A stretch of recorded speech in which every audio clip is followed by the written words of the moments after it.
Assalamualaikum warahmatullahi wabarakatuh. Perkenalkan, nama saya Rukmana Renggaala, NIM L1A1-19019 dari kelas A. Di sini saya akan menjelaskan materi tentang segitiga epidemiologi untuk memenuhi tugas mata kuliah kesehatan ternak.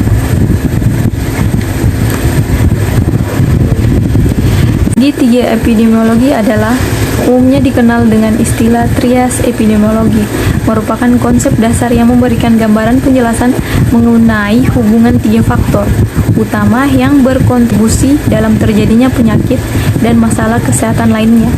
Tiga faktor utama tersebut terdiri dari host atau penjamu, agen, faktor penyebab, dan environment lingkungan.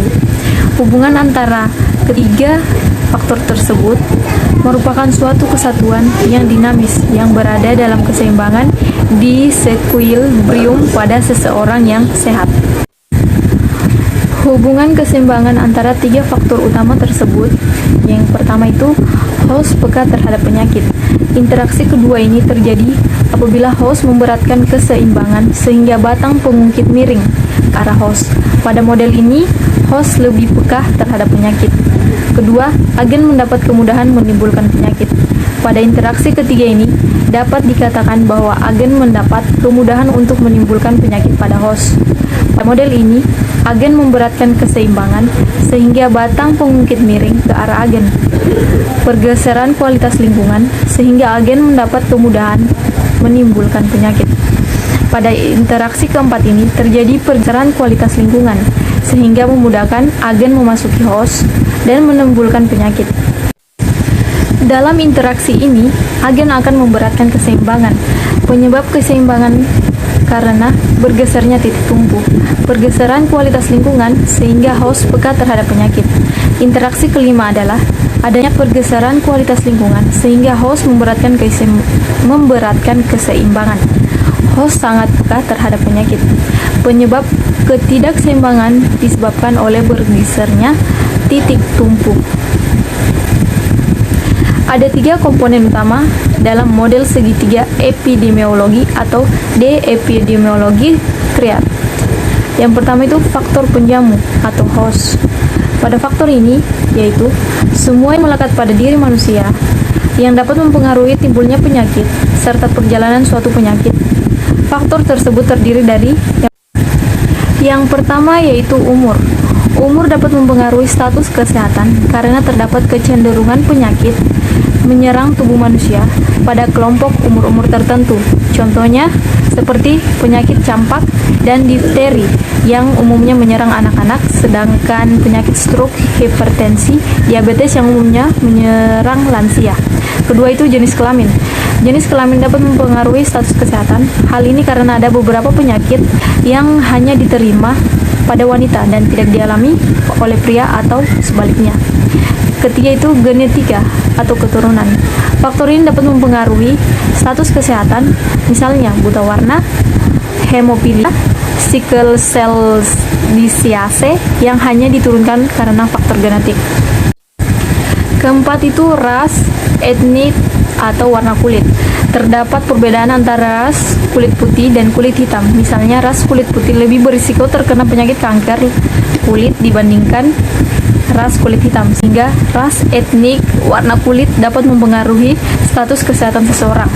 Kelima, pekerjaan seseorang dengan pekerjaan tertentu dapat mempengaruhi timbulnya penyakit tertentu.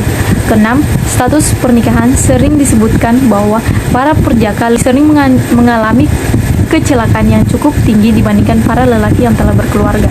Keadaan fisiologis tubuh. Keadaan fisiologis tubuh mempengaruhi status kesehatan, misalnya kelelahan, kehamilan, stres, keadaan gizi, dan lain-lain. Kedua itu faktor penyebab atau agen. Agen adalah semua unsur organisme hidup yang dapat menyebabkan timbulnya penyakit atau masalah kesehatan lainnya. Faktor agen yaitu yang pertama, golongan biologik.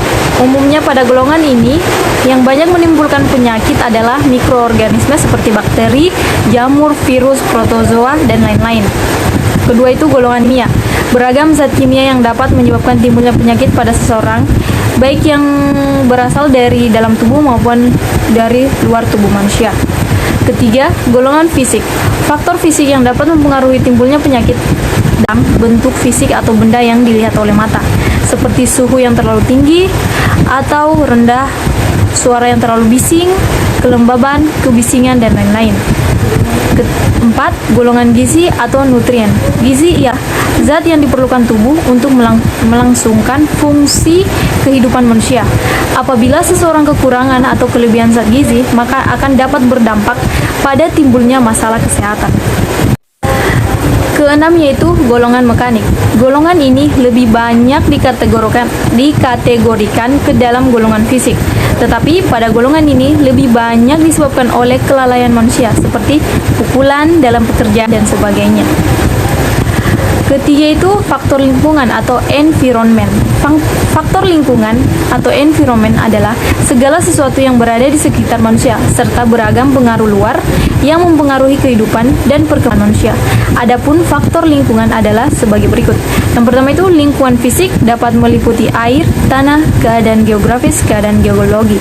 Kedua, lingkungan biologis misalnya human reservoir, animal reservoir, dan anthropode reservoir.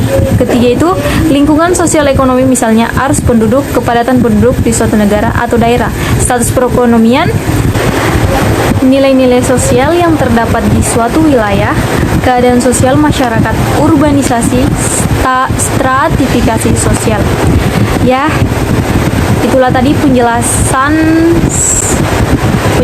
tentang segitiga epidemiologi atau trias epidemiologi dari saya. Kurang dan lebihnya mohon dimaafkan. Wassalamualaikum warahmatullahi wabarakatuh.